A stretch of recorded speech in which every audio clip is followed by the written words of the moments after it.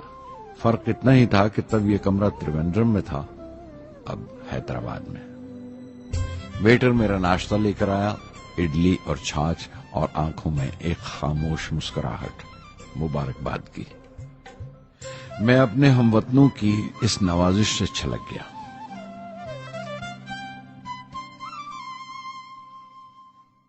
میں جانتا ہوں کہ بہت سے سائنسدان اور انجینئر موقع ملتے ہی وطن چھوڑ جاتے ہیں، دوسرے ملکوں میں چلے جاتے ہیں زیادہ روپیہ کمانے کے لیے، زیادہ آمدنی کے لیے. لیکن یہ آدر، محبت اور عزت کیا کما سکتے ہیں جو انہیں اپنے وطن سے ملتی ہے؟ 15 اکتوبر 1991 میں 60 سال کا ہو گیا. مجھے اپنے ریٹائرمنٹ کا انتظار تھا. چاہتا تھا کہ غریب بچوں کے لیے ایک اسکول کھولوں. یہ وہ دن تھے جب میں نے سوچا کہ اپنی زندگی کے تجربے، مشاہدے اور وہ تمام باتیں قلم بند کروں جو دوسروں کے کام آ سکیں. ایک طرح سے اپنی سوانح عمری لکھوں، اپنی جیونی. میرے خیال میں میرے وطن کے نوجوانوں کو ایک صاف نظریے اور دشا کی ضرورت ہے. تبھی یہ ارادہ کیا کہ میں ان تمام لوگوں کا ذکر کروں جن کی بدولت میں یہ بن سکا جو میں ہوں. مقصد یہ نہیں تھا کہ میں کچھ بڑے بڑے لوگوں کے نام لوں، بلکہ یہ کہ کوئی شخص کتنا بھی چھوٹا کیوں نہ ہو اسے حوصلہ نہیں چھوڑنا چاہیے. مسئلے، مشکلیں زندگی کا حصہ ہیں اور تکلیفیں کامیابی کی سچائیاں ہیں. جیسا کہا ہے کسی نے، خدا نے یہ وعدہ نہیں کیا کہ آسمان ہمیشہ نیلا ہی رہے گا. زندگی بھر پھولوں سے بھری راہیں ملیں گی. خدا نے یہ وعدہ نہیں کیا کہ سورج ہے تو بادل نہیں ہوں گے، خوشی ہے تو غم نہیں، سکون ہے تو درد نہیں ہوگا. مجھے ایسا کوئی غرور نہیں کہ میری زندگی سب کے لیے ایک مثال بنے گی، مگر یہ ہو سکتا ہے کہ کوئی مایوس بچہ کسی گمنام سی جگہ پر جو سماج کے کسی معذور حصے سے تعلق رکھتا ہو یہ پڑھے اور اسے چین ملے. یہ پڑھے اور اس کی امید روشن ہو جائے. ہو سکتا ہے یہ کچھ بچوں کو نا امیدی سے باہر لے آئے اور جسے وہ مجبوری سمجھتے ہیں وہ مجبوری نہ لگے. انہیں یقین رہے کہ وہ جہاں بھی ہیں خدا ان کے ساتھ ہے. کاش ہر ہندوستانی کے دل میں جلتی ہوئی لو کو پر لگ جائیں اور اس لو کی پرواز سے سارا آسمان روشن ہو جائے.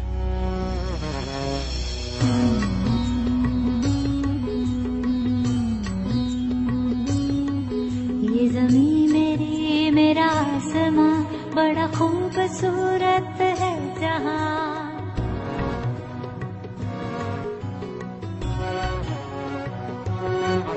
یہ زمین میری، میرا آسماں بڑا خوبصورت ہے جہاں. میری زندگی پرواز ہے وہ فضا میری، میں اڑوں جہاں. میری زندگی پرواز ہے وہ فضا میری، میں اڑوں جہاں. یہ زمین میری، میرا آسماں بڑا خوبصورت ہے جہاں. کبھی دھوپ لیپ کے آسمان ہم نے سنہری کر لیا. کبھی دھوپ لیپ کے آسمان ہم نے سنہری کر لیا. پھر دھوپ باندھ کے پاؤں میں ہم اڑے ہیں ٹھنڈی ہواؤں میں. زمین میری، میرا آسماں بڑا خوبصورت ہے جہاں. کبھی وقت اٹھا کے سروں پہ ہم اور آگ لے کے پروں پہ ہم. کبھی وقت اٹھا کے سروں پہ ہم اور آگ لے کے پروں پہ ہم. کبھی چھانی کھالی خلا کہیں ہم اڑے جہاں پہ ہوائیں